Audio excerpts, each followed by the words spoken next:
lòng lâu đang ôm kề có nhà tân nun na phu vì bang gom đi lại ngàn na kêu dâu dao nắng gió mà chuồn hôm từng đêm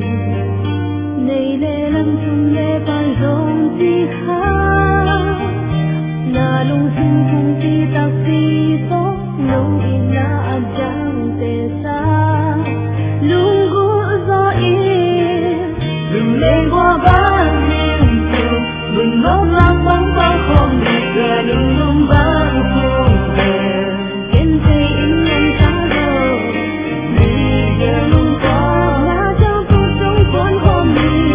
hạt sạch nhìn ra bên hông quay sạch hai vượt khi lên má lối đi tập kính thu gió bóng dần về và nghe không xa đi đừng lấy ai đừng tác thương vì là lâu lắm chỉ mang những gì cần đến đi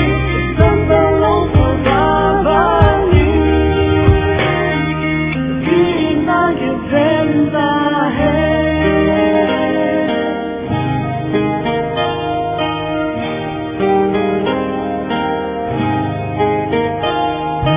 nắng gió mà chuồn hôm từng đêm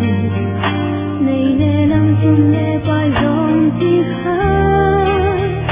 na lung sinh cùng chi tạc chi tốt nông in na an tràn tê xa lung gũ gió yên đừng lên qua ban đêm chiều đừng ngốc lắm